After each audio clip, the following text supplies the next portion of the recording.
The Dragon Ball universe is filled with villains of various shapes and sizes, a lot of which are fantastic, and one of which is people's favorite of Cell. A villain that we saw was even more powerful in this iteration of the story, in which Raditz, Nappa, and other characters were alive and well and even stronger than in the original.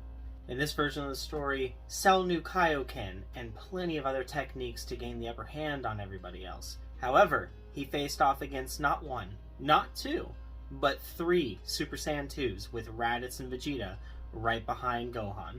But that's not what we're aiming to discuss today. Cell's over, and it's time for us to discuss the arc beyond the Cell saga. And I'm not talking about the Buu saga today. Before we continue, here's part 1 of the series if you haven't seen it, and please, subscribe if you enjoy this content. I really love making it, but you all subscribing and watching the videos lets me know that you enjoy it as well.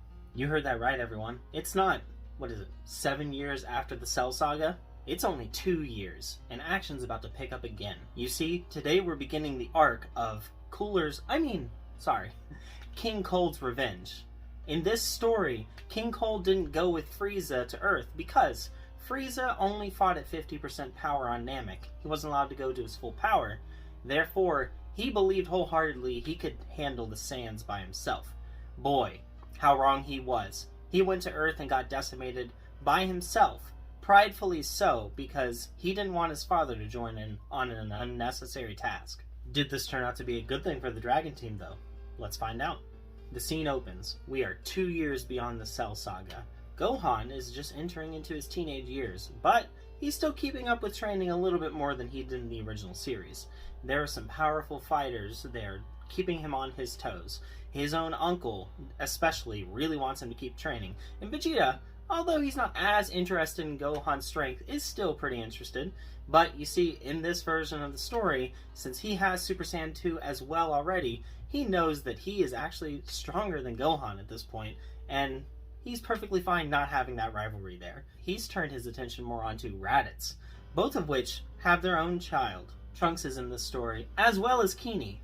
And Goten is now about a year old as well. They're just babies and toddlers right now, but it is parenting competition after parenting competition between the two Saiyans.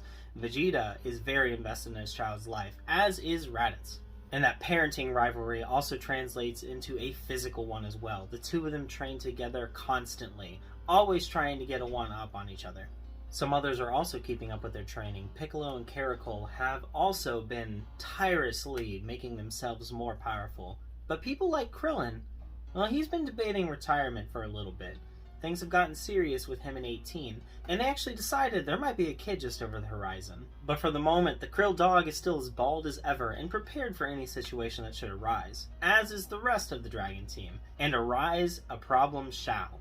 One day, Dende gets a message from someone that he barely recognized. It was none other than King Kai, someone that Kame would have been more used to speaking with, but not the likes of Dende. Nevertheless, he listened to him. He was ordered to assemble the entire Dragon Team because there was some news, important information. After a short amount of time and Gohan's assistance of using instant transmission, the Dragon Team was assembled at the lookout.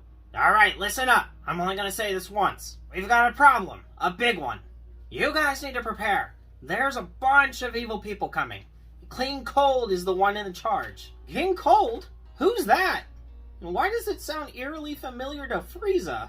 That's because it's his dad, said Vegeta angrily. The entire Dragon Team was floored. All their jaws dropped. They didn't even think about Frieza having family, let alone a father that would want revenge. King Kai, sir? How long do we have until they get here? Yeah, about that. I kind of dropped the ball. You've only got about a month. What? A month? What are we supposed to do with a month? Yelled Raditz in frustration. He was not happy to hear this. Calm down, you dolt. We've got the time chamber right behind us. Besides, I'm hardly scared of King Cold these days. Frieza's just a blip on our radar in power, and he didn't even hold a candle to him. King Kai, is my brother there with you? Hey, Raditz. Yeah, I'm here. And don't worry, I'm filled on the entire thing. If you need me there, you just let me know. And don't take this lightly. I've got a feeling that they're gonna know what you guys have. They're probably coming prepared. Right. If we need you, we'll bring you back. I promise. And with that, communication with King Kai and Goku ceased. The Dragon Team knew what they had to do.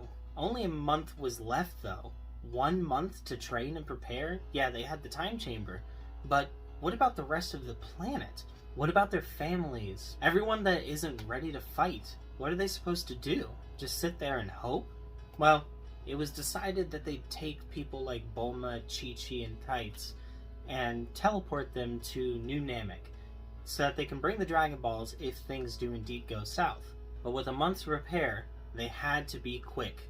Vegeta, Nappa, and Raditz knew a little bit about King Cold, so they could anticipate a few of the strategies, but not a lot. It had been a long time since they'd come across King Cold, and a lot could have changed. But off the bat, they assumed that if King Cold was showing up after this amount of time, he's definitely going to be bringing his other son Cooler, and possibly even more forces as well, some of which would be quite formidable.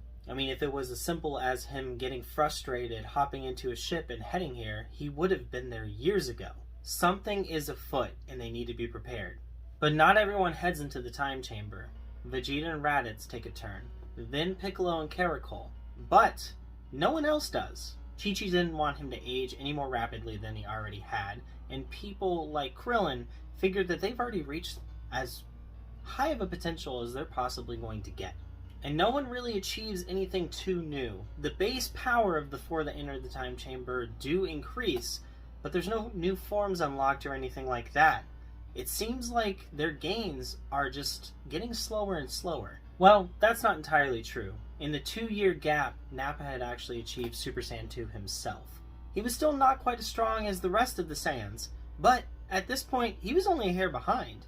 He spent a lot of time training, including time that he spent in the time chamber, demanding that people like Piccolo join him. And he did so beforehand. That's why he didn't want to spend another year in the time chamber during the month leading up to the invasion. The likes of Vegeta and Raditz had trained pretty tirelessly, but they did still have kids to take care of. Nappa, on the other hand, didn't have to worry about anything like that. It was training almost 24/7. Only taking small gaps of time to plant stuff with Mr. Popo and learn the calmer side of life. And honestly, it just made him even stronger. But when it came to Piccolo and Caracol, they also took some time off-world in this time gap. You see, Piccolo wanted to learn the likes of instant transmission and other techniques like that, so he convinced Gohan to take him to Planet Yardrat. And the results were spectacular. The two of them excelled in every category. They were very mentally focused to begin with, and this did nothing but help them. So techniques like healing, instant transmission, and even existing ones like multiform and gigantification were improved or mastered. Although Piccolo has lagged behind the Super Saiyan 2s because of his inability to exploit Zenkai boosts, he made up for it in technique. Of all of the Dragon Team members, not a single person had such a versatile palette on them. Piccolo was frankly unparalleled when it came to techniques and strategizing. But despite how strong they had all gotten, they still felt a little bit of fear when they sensed the power levels of King Cold and Cooler entering the atmosphere. A month had passed, and the invasion force had arrived. They weren't the only powers that were on their radar either. There were random other fighters, some of which had well above the average Fusion Force power. Ones that could definitely give the humans on the Dragon Team and others a run for their money. Most of the Cold Force landed in the location that King Cold and Frieza did in the original series, in the desert, fairly well secluded from the rest of the world. This was good for the Dragon Team. They breathed a little easy, knowing that civilian casualties wouldn't amass so quickly. That being said, they did notice a single ship heading off in a different direction. And there was a single power level on it that was a bit substantial, but nothing they couldn't deal with easily, so long as they managed to win the battle here. They decided to let it go for a little while. But was that a mistake? You see, on the ship were the heaters. These are the hired hands that I mentioned in the last part. And they are definitely going to come into play in a little bit. But, in the meantime, King Cold and Cooler step off of the ship, very confident in their abilities. My, it seems several of the monkeys have congregated together to make our jobs easier. How fantastic. Tell me, which one of you murdered my son? Technically, it was a future version of my own son. What of it? A future version of your own son. I was under the impression that someone like Kakarot would have done it. Where is Kakarot? Kakarot's not here either. You're going to have to deal with me, Prince Vegeta. And I'm pretty sure I'm going to be all that's needed to end your day. Your anger is unbecoming, Prince Vegeta, interjected Cooler. I think you need to learn a little bit of manners. Father, might I be the one to deal with him? Oh, yes. I don't think you need to ask my permission. Have at it. Cooler stepped forward along with Vegeta. Now, do not hold back. I know of your power. Show me this, Super Saiyan 2. The Dragon team tried to hold firm, but they were a little surprised to know that their secret technique was already known by them. You see, it became aware that they had been spied on, much like how Dr. Gero had been planting around drones, stealing information from the Dragon team over the years. So too had Cooler and King Cold. They reveal it in triumph and let them know that Super Saiyan 2 is not something that is unknown to them. They have already gauged the power, and they're prepared to face it. Vegeta, however, scoffs and powers to Super Saiyan 2 with joy. But off in the distance, the Heaters arrived at their location. They had found the Dragon radar, but they didn't even need to use it because the Dragon Balls were right next to it, already assembled just in case they were needed. However, there's a stowaway on the ship that might be messing with their plans. Who is it, you ask? Well, we're going to have to find out in the next part. So what do you guys think? Who do you think the stowaway on the ship's going to be? Are the Heaters going to have their plan? If you don't know who they are, you need to read Dragon Ball Super. They're in the latest arc, and they are some interesting villains to say the least. So you're going to have to stick around for the next part to see how they play in this version of the story. Thanks for watching, everyone. Bye.